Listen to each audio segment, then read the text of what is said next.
네, 오늘 이 본문 말씀은 어제부터 시작된 민수기의 두 번째 장이죠.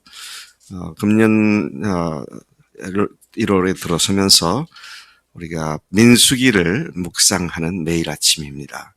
민수기라고 하면 히브리 성경 명칭에는 베미드라바르라고 하는데 그 의미는 광야에서, 그런 책 제목입니다.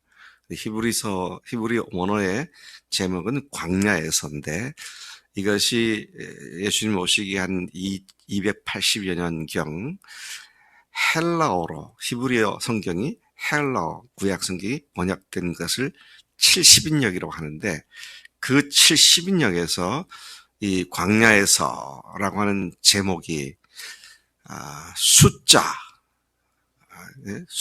그렇게 로 이제 바뀌었고요. 숫자를 영어로 번역할 때는 이 민수기를 number, 역시 숫자로 번역을 했습니다. 그것을 우리말로 번역할 때 먼저 이제 중국어로 번역됐었죠. 그때 이제 민수기에서 백성의 숫자, 그런 의미로 해서 우리말에도 이제 숫자라는 개념이 책명에 들어가 있는 것을 보게 되는 것이죠. 자, 이런 숫자라는 이름이 붙여질 이유가 뭐냐라고 할 때, 민수기에서는 이스라엘 총 인구 조사를 두 차례에 걸쳐서 하게 되어서 그 숫자들을 쭉 정리해서 제시했기 때문에, 그래서 그 두 번째 걸친 거는 우리가 오늘 2장을 보았습니다만은 1장과 2장에서, 그리고 두 번째 민수기 이스라엘 인구조사라는 것은 26장에서 두 번에 걸쳐서 그렇게 했기 때문에 민수기라는 명칭이 붙여진 것 같습니다. 근데 이 민수기 전체에서 반복되는 주제가 뭐냐? 그것은 인간의 전적인 부패성을 얘기하고 있습니다. 얼마나 안악하고 목이 곧은 백성인지, 인간이 하나님 앞에 끊임없이 거역하는 부패한 존재임을 잘 드러내고 있습니다. 이스라엘 광야 40년간의 역사는 한마디로 말하면 어떤 역사였느냐?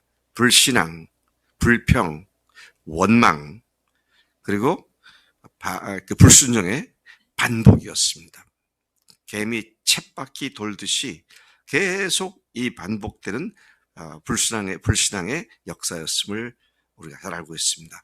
하나님께서는 그들을 징벌하셨고, 그들은 광야에서 40년간을 유리방황하는 삶을 살아야만 했습니다.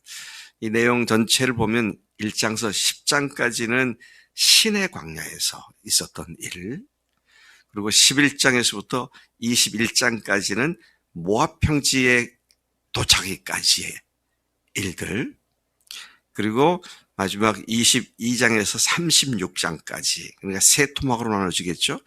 22장부터 36장까지는 모압 평지에서 그들이 어떻게 살았는가. 그러니까 세 부분으로 나누는데, 첫째는 신의 광야에서, 그렇죠? 두 번째는 모압 평지에 이르기까지, 그리고 세 번째는 모압 평지에서 어떻게 살았느냐, 이렇게 나눠지고 있고요.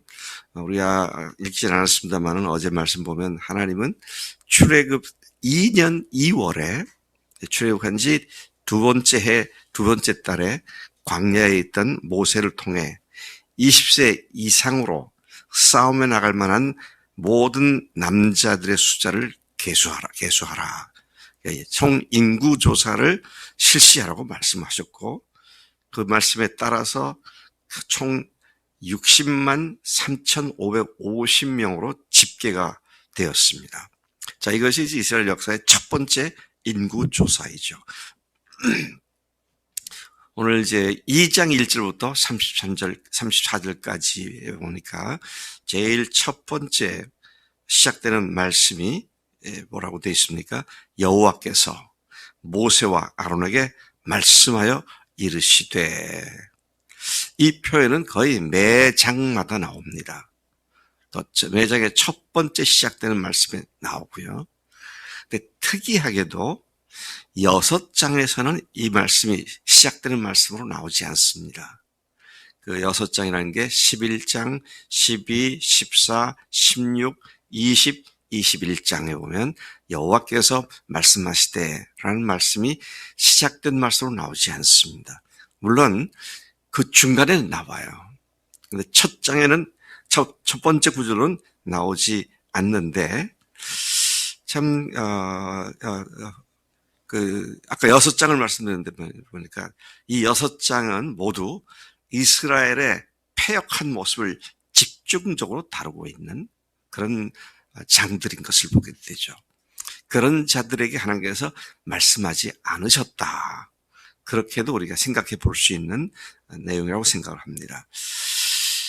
이 신명기를 통해서 이스라엘 군대 총사령관이자 이스라엘을 친히 지휘하시는 하나님의 모습을 강조하는 그런 내용으로 강조되어 있음을 보게 됩니다. 그래서 그들이 이동을 할 때 그 행진하는 모습이나 또 구름 기둥이 멈추어서 그것이 다시 텐트를 치고 진영을 꾸릴 때에도 항상 성막이 그 가운데에, 그리고 모든 지파들의 문들이, 모든 지파들의 장막 문들이 성막을 향해서 다 세워지도록.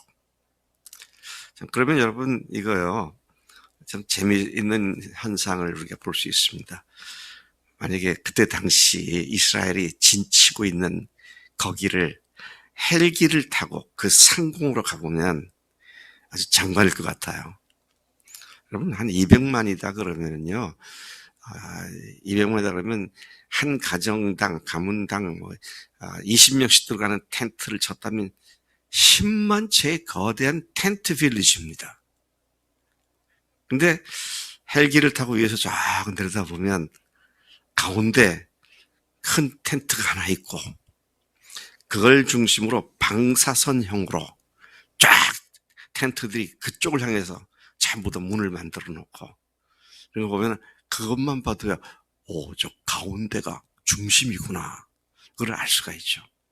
이러한 형태로 하나님께서는 이스라엘 백성들의 삶의 한복판에 계심을 그 자체를 통해서 강조하시고, 그 다음에 또 행진할 때도 보면 1대, 2대, 3대, 4대를 나눠갖고 1대와 2대 사이에, 2대와 3대 사이에, 3대와 4대 사이에 성막과 성기구들, 그렇죠? 성구들, 또 그 성물들, 소위 말하는 성막에서 사용되어지는 그 모든 것들을 사이사이에 딱 넣어가지고 그 지파들이 이동하면서도 그것을 보호하고 그것이 중심이 되도록 그렇게 이동했던 모습을 우리가 보게 되는 것입니다. 오늘 2장은 성막을 중심으로 각 지파가 진을 편성했고 또 구름을 따라 진행하는 순서를 설명해 주고 있습니다. 하나님의 군대는 이렇듯 잘 조직되고 질서 있게 행동함으로써 하나님의 영광을 나타낼 수 있는 그런 모습을 가져야 함을 보여주고 있습니다. 하나님은 질서의 하나님이십니다. 성막은 하나님의 임재가 있고 하나님을 만나는 장소죠. 이 성막을 중심으로 각 지파가 진영을 이루고 있으면 그들의 삶의 중심이 하나님이라는 사실을 잘 드러내는 삶의 자리였음을 보게 됩니다. 12지파들이 동서남북으로 딱 이렇게 배치가 되었는데 그 성막 제일 가까운 곳에는 누가 있었느냐? 레위인들이 있었습니다. 그들은 성막에서 봉사하고 사역했고 하나님의 거룩함을 지키는 자들이었습니다. 이와 마찬가지로 오늘 우리 그리스도인들 모두가 교회를 세우고 교회를 통해서 주님의 거룩함을 나타내는 사명자들인 줄로 믿는 것입니다. 이스라엘은 회막을 중심으로 지파별 깃발과 군기와 종족별 깃발을 세우고 회막을 마주보고 진을 쳤다 그랬습니다. 이는 거주 형태를 통해 하나님을 예배하는 삶을 가르친 것이었습니다.